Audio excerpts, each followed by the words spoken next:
옆에 분과 인사하겠습니다. 사랑하고 축복합니다. 아시죠? 앞뒤에 계신 분들과도 인사하겠습니다. 사랑하고 축복합니다.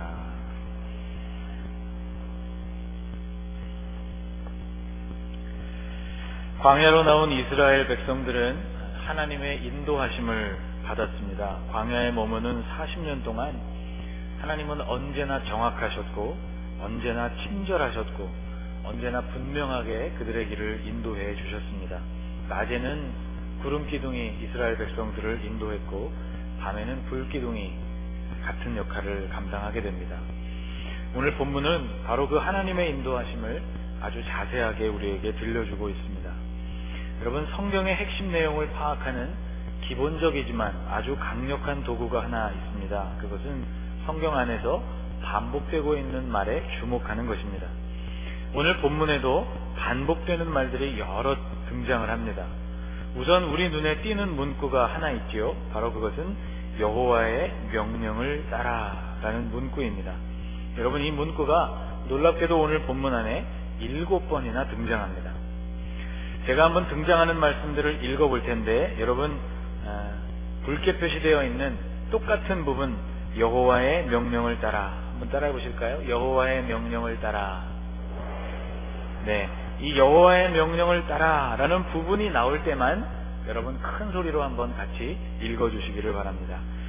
이스라엘 자손이 여호와의 명령을 따라 행진하였고 여호와의 명령을 따라 진을 쳤으며 구름이 성막 위에 머무는 동안에는 그들이 진영에 머물렀고 혹시 구름이 성막 위에 머무는 날이 적을 때에도 그들이 다만 여호와의 명령을 따라 진영에 머물고 여호와의 명령을 따라 행진하였으며 곧 그들이 여호와의 명령을 따라 진을 치며 여호와의 명령을 따라 행진하고 또 모세를 통하여 이르신 여호와의 명령을 따라 여호와의 직임을 지켰더라.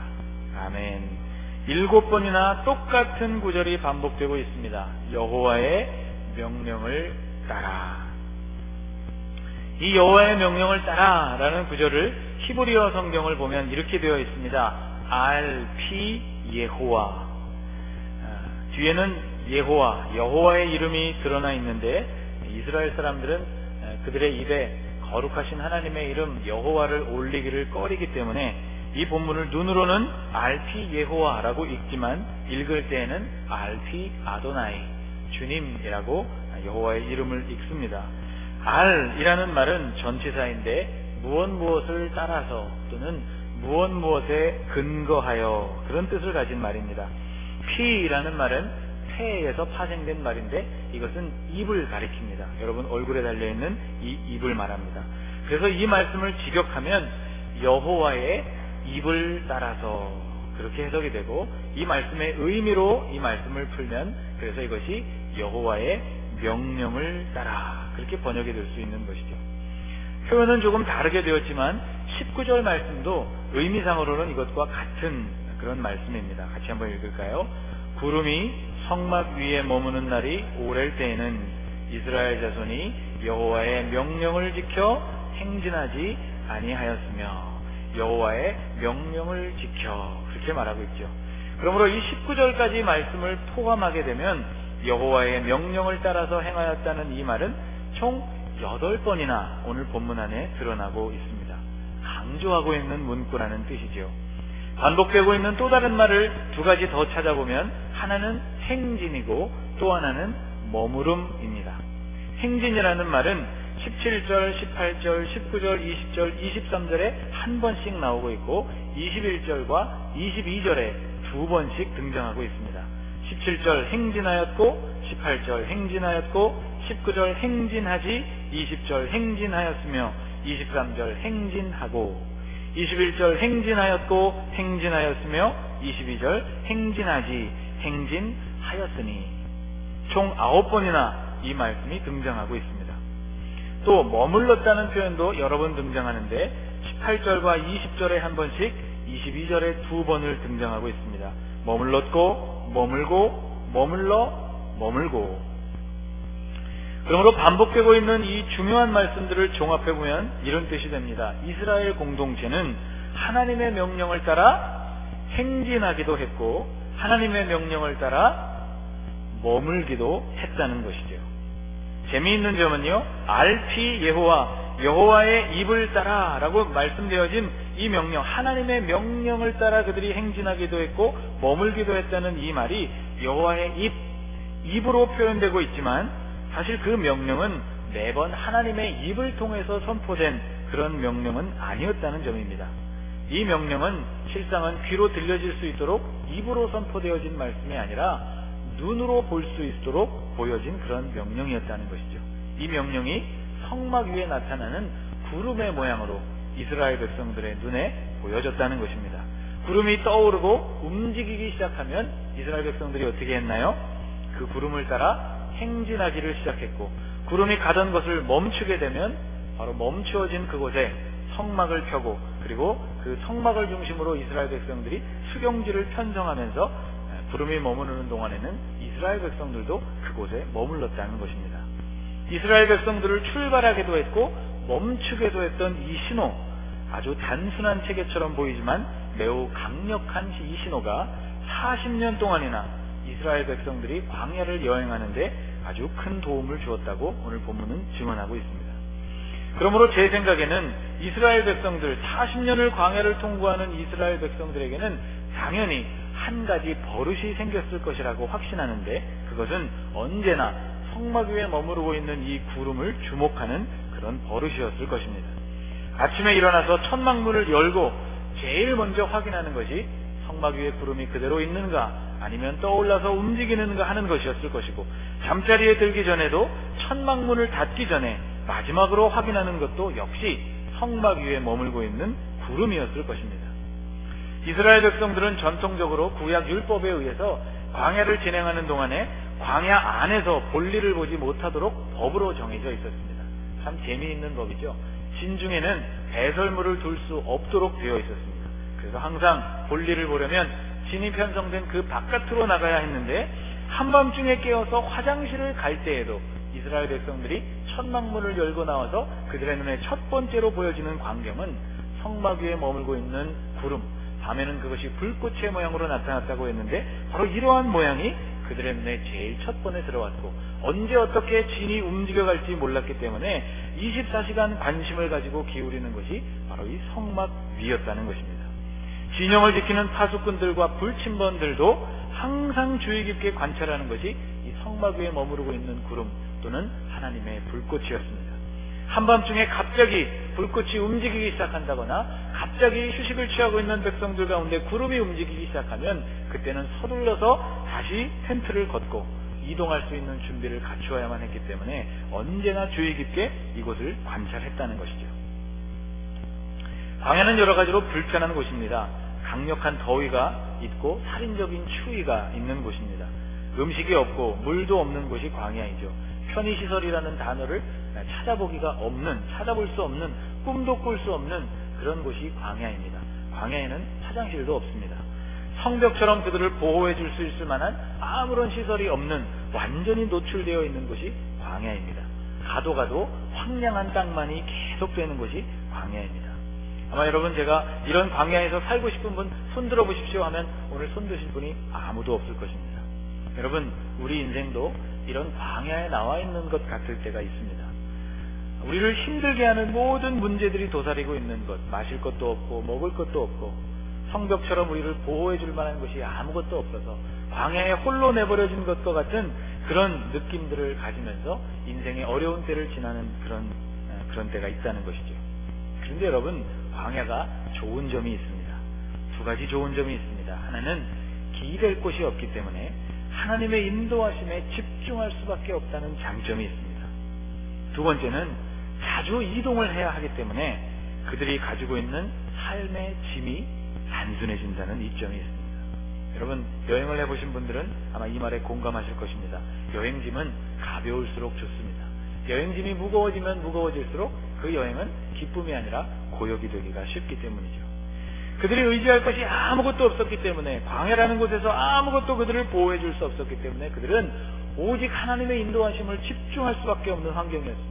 더더군다나 광야는 황량한 곳이고 주변에 아무것도 없었기 때문에 성막 위에 우뚝 서 있는 이 하나님의 구름이 그들의 눈에 아주 확연하고 분명하게 드러났다는 것이죠.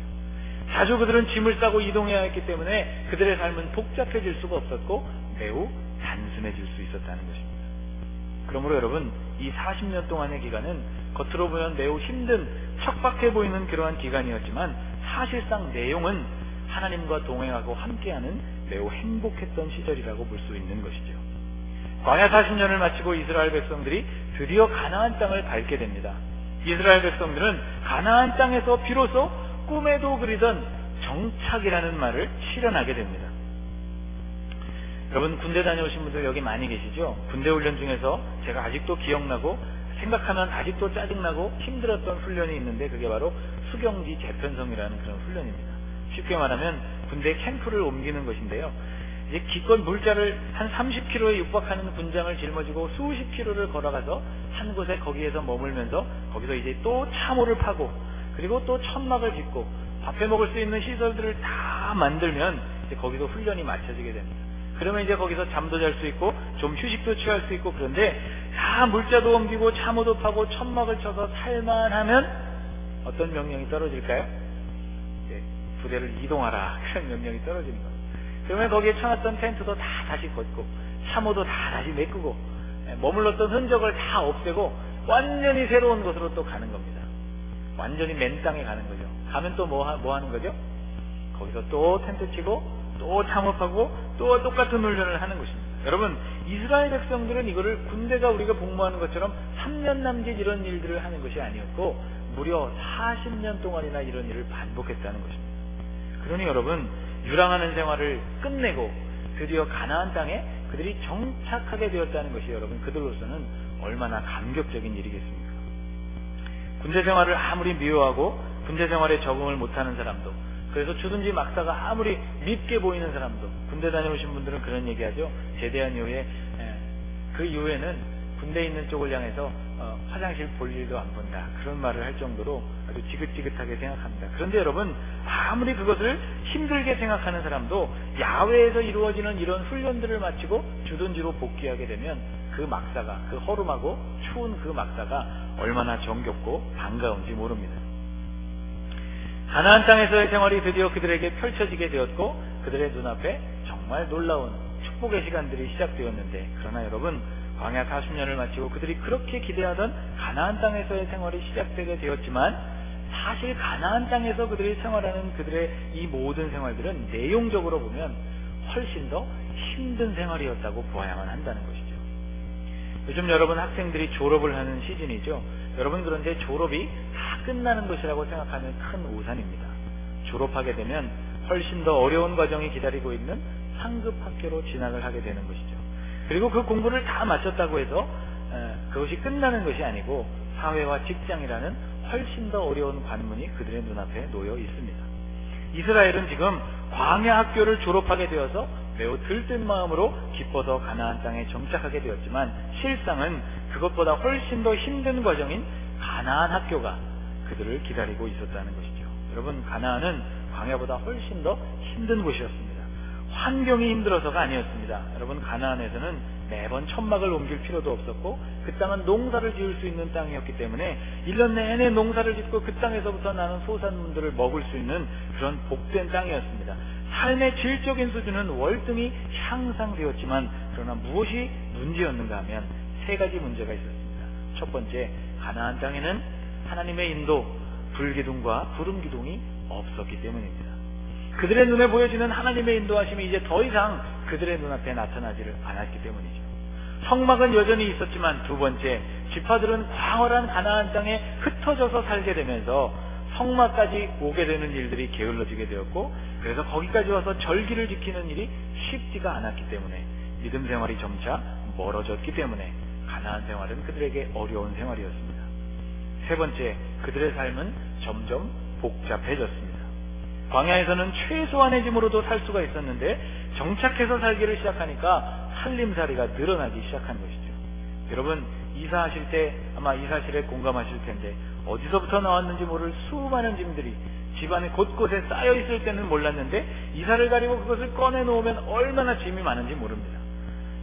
지난번 이사한 이후로 한 번도 쓰지 않은 짐들이 먼지가 쌓여있는 채 고스란히 바깥으로 나오는 광경을 여러분 많이 보셨을 것입니다.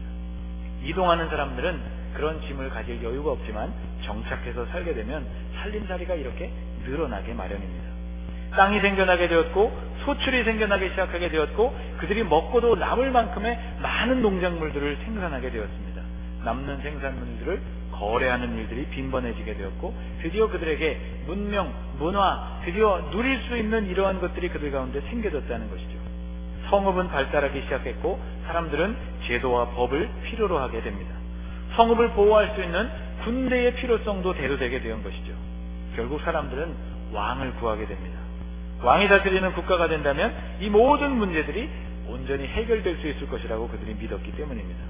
여러분, 그러나 그들의 삶이 이렇게 복잡해지는 사이 성막을 주목하고 성막 위에 머물렀던 하나님의 인도, 하나님의 임재하심을 주목하는 이러한 거룩한 버릇이 이스라엘 백성들에게서부터 온전히 사라져버리고 말았다는 것이죠. 광야에서 터득했던 이 위대한 영적인 습관, 주목하지 않으면 살 수 없었던, 하나님을 바라볼 수밖에 없었던 이러한 영적 습관이 사라져버리게 되면서 가나안 땅에 정착한 이스라엘 백성들은 훨씬 더 심각한 문제를 만나게 되었다는 것입니다. 여러분, 사사기 17장에서부터 마지막 장 21장까지의 이야기를 읽어보시면 이런 위대한 습관을 잃어버린 이스라엘 백성들이 얼마나 엉망진창으로 가나안 땅에서 살았는지에 대한 이야기들을 쉽게 접해보실 수가 있습니다. 영국 출신의 신학자 가운데 C.S. 루이스라는 분이 있습니다. 20세기 최고의 신학자 중 한 명으로 불리우는 이 C.S. 루이스가 생애 가운데 많은 책들을 펴냈는데 신기하게도 그 중에는 동화적인 구성을 가진 판타지 소설도 들어있습니다.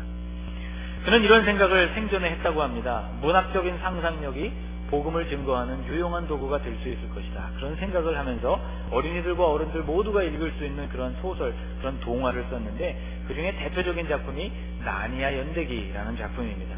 아마 여러분 읽어보신 분도 계시고 영화로 접해보신 분도 계실 줄로 압니다. 이 책은 유기적으로 성경을 풀어놓은 것 같은 성경의 축소판처럼 보여지는 그러한 소설인데 총 7권으로 출판된 이 책의 내용은 2차 세계대전이 한창이었던 영국을 배경으로 하고 있습니다. 당시 영국은 독일의 공습을 받고 있었는데 그 때문에 주인공이었던 이 4명의 아이들 피터, 수잔, 에드문드, 루시라는 이 4명의 남매가 폭격을 피해서 시골 마을로 보내지게 되면서 이야기가 시작됩니다. 그들이 보내지는 곳은 시골에 있었던 디고리 커크라는 교수의 저택이었는데 이 저택의 한 방에는 아주 특별한 옷장이 하나 있었습니다. 이 옷장이 왜 특별한가 하면 나니아라고 불리우는 새로운 세계로 연결된 통로였기 때문입니다. 이 4명의 남매가 하루는 숨바꼭질 놀이를 하면서 막내 루시가 숨을 곳을 막 찾다가 이 옷장이 있는 그 방으로 숨어들게 되었고 그리고 옷장 문을 열고 그 안으로 들어가게 되면서 나니아 세계를 경험하게 됩니다. 이후 이 4남매가 나니아와 현실 세계를 왔다 갔다 하면서 여러 가지 모험을 하게 된다는 것이 이 책의 중요한 내용들인데 시간이 점차 흐르게 되었고 4남매가 점점 어른이 되어가면서 이야기가 발전합니다. 둘째였던 수잔도 나이를 먹어가게 되는데 나이를 먹어가면서 해야 할 일들도 많아졌고 하고 싶은 일들도 많아졌습니다. 소녀들이 성장하면서 겪는 똑같은 관심사와 그런 어려움들을 겪으면서 이 수잔이 자라나게 됩니다. 역시 수잔도 스타킹에 대한 관심이 생기게 되고 립스틱에 대한 관심이 생기게 되고 파티와 남자들을 만나고 친구들을 사귀는 일에 온통 관심이 몰리게 되면서 나니아에는 점점 이 수잔의 마음에서부터 잊혀지는 세계가 되었다는 것이죠. 나니아 하면 어릴 때 놀던 그냥 우스꽝스러운 놀이 정도로 생각하게 되었다는 것이죠. 나중에 이 4사람이 다시 나니아를 방문할 기회를 얻게 됩니다만은 이 둘째 수잔만은 이 나니아에 다시 들어갈 수가 없게 됩니다. 왜냐하면 더 이상 나니아를 존재하는 세계로 믿지 않았기 때문이죠. 여러분, 세상의 관심사가 수잔의 발목을 붙잡았습니다. 그래서 더 이상 나니아 따위에는 관심을 둘 여력이 없었다는 것이죠. 이것이 우리에게 주고 있는 교훈이 무엇입니까? 우리가 세상의 관심사에 붙들리게 될 때 우리 역시도 하나님과 그 나라에 대한 관심이 사라져버릴 수 있다는 것입니다. 결국 우리는 이 위대한 영적인 유산을 다 잃어버릴 수 있다는 것이죠. 사랑하는 여러분, 여러분과 오늘 제가 회복해야 하는 감각은 광야 감각입니다. 이 감각은 무슨 감각입니까? 광야 생활의 핵심이 되는 감각입니다. 성막과 그 위에 드리워져 있는 하나님의 구름을 뚫어져라 주목하는 감각인 것입니다. 저를 한번 따라해 보시죠. 성막과 그 위에 구름을 뚫어져라 주목해야 한다. 아멘. 여러분, 하나님의 임재를 끊임없이 바라보는 것, 이것이 우리의 삶을 승리로 이끄는 비결이라는 것입니다. 여러분, 혹시 여러분 가운데 자동차 운전면허가 있으신 분 한번 손들어 보시겠습니까? 나는 자동차 운전면허가 있습니다. 설교에도 여러분 참여할 기회를 드리는 거예요. 손들어 내려보십시오. 저는 12인승 이상을 운전할 수 있는 일종 보통면허가 있습니다. 아시는 분들 한번 손들어 보십시오. 꽤 많으시네요. 내려보십시오.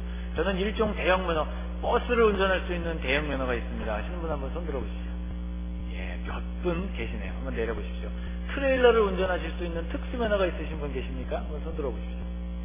한 분도 없으신가요? 혹시 이 중에 비행기 조종면허가 있으신 분 있습니까?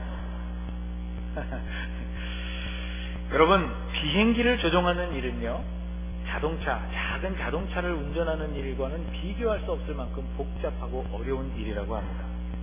그 앞에 펼쳐진 계기판만 보더라도 여러분 정신이 어질어질 하잖아요. 하늘에서 이루어지는 작은 실수가 곧장 죽음과 연결되기 때문에 이 비행기를 운전을 배우는, 비행기를 조종하는 훈련사들을 양육하는 교관들은 그래서 아주 엄격하게 훈련을 진행한다고 합니다. 훈련생들이 받는 여러 가지 훈련 중에서 제일 어려워하는 훈련이 있는데 그게 바로 야간 비행이라고 하더라고요. 야간 비행이 뭐죠? 말 그대로 야간에 비행하는 거죠. 깜깜할 때 비행기를 운전하는 것입니다. 왜 이게 어려우냐면 사방이 깜깜하기 때문에 동서남북 방향을 가늠하기가 어렵고 어떤 때는 하늘과 땅을 분간하기도 어려울 만큼 깜깜한 어둠이 있기 때문에 그렇습니다. 어떤 때는요, 어디가 위인지 어디가 아래인지 공간 감각을 상실하게 되면서 사고가 많이 일어난다고 합니다. 그래서 훈련생들이 이런 야간 비행 훈련을 받을 때 교관으로부터 귀가 따갑도록 듣는 이야기가 있다는 것이죠. 그건 이런 이야기라고 해요. 저를 한번 따라해 보시죠. 계기판을 주목해라. 한 번 더요. 계기판을 주목해라. 사방이 깜깜해서 아무것도 보이지 않을 때에도 계기판만큼은 비행기가 얼마나 떠 있는지 그 고도를 표시해주고, 비행기가 동서남북 어디를 향해서 가고 있는지 그 방향을 표시해주고 있고, 비행기가 얼마나 빠른 속도로 지금 날아가고 있는지를 표시해 준다는 것입니다. 그러므로 눈에 보이는 것이 없을수록 조종사는 자기의 운행 경험을 의지하기보다는 계기판을 믿고 신뢰해야 안전하게 비행기를 조종할 수 있다는 것이죠. 여러분, 우리의 삶도 마찬가지 아닙니까? 우리는 누구를 바라보아야 하겠습니까? 바로 성막 위에 드려진 구름을 광야 이스라엘 백성들이 바라보았던 것처럼 우리의 눈은 주님을 향해 있어야만 하는 것입니다. 문제는 다른 것이 아닙니다. 엉뚱한 것을 우리가 바라보면서 이 위대한 거룩한 습관, 하나님의 임재를 바라보는 이 시선을 놓치는 것이 우리의 삶에 있어서 문제라는 것입니다. 여러분, 믿음의 선배 다윗은 이렇게 고백했습니다. 시편 17편 15절 말씀인데요. 같이 한번 읽어볼까요? 나는 의로운 중에 주의 얼굴을 배우리니 깰 때에 주의 형상으로 만족하리이다. 제가 참 좋아하는 말씀입니다. 나는 의로운 중에 주의 얼굴을 보리니 언제 본다고 말씀합니까? 깰 때에 주의 형상으로 만족하리이다. 잠에서 깨자마자 다윗이 찾고 다윗이 추구하고 다윗이 주목했던 것이 무엇이냐면 바로 하나님의 얼굴이었다는 것입니다. 그는 여기서 멈추지 않습니다. 시편 63편 6절 말씀을 보면 이렇게 고백하고 있습니다. 같이 읽겠습니다. 내가 나의 침상에서 주를 기억하며 새벽에 주의 말씀을 작은 소리로 읊조릴 때에 하오리니. 다윗은 침상에서도 주님을 기억했고 새벽에 일어나서 주의 말씀을 작은 소리로 읽고 읊조릴 때에도 주님을 기억하고 주님께 집중했다는 것입니다. 사도 바울은 우리에게 이렇게 충고하고 있습니다. 갈라디아 교회에 보내는 편지 5장 16절에서 내가 이르노니 너희는 성령을 따라 행하라. 그리하면 육체의 욕심을 이루지 아니하리라. 사랑하는 여러분, 오늘 이 세상은 우리를 유혹하고 있습니다. 이 세상 속에는 수많은 흥미거리와 즐거움이 도사리고 있는 곳입니다. 또는 반대로 염려와 근심이 우리의 발목을 붙들기도 합니다. 수많은 것들이 우리의 마음을 사로잡으려고 하고 우리의 눈을 가리려고 하는 것이죠. 사랑하는 여러분, 그러나 이 세상 가운데 살아가시는 여러분들이 이스라엘이 놓쳐버렸던 이 광야 감각, 성막과 하나님이 계시는 그 구름, 영광의 구름을 주목하는 이러한 여러분 온전한 시선을 여러분들 가지실 수 있게 되시기를 주님의 이름으로 축복합니다. 그래서 하나님이 여러분의 생애에 주님의 인도하심과 승리가 뚜렷하고 분명하게 나타나는 그런 복된 삶을 살아가실 수 있기를 주님의 이름으로 축복합니다.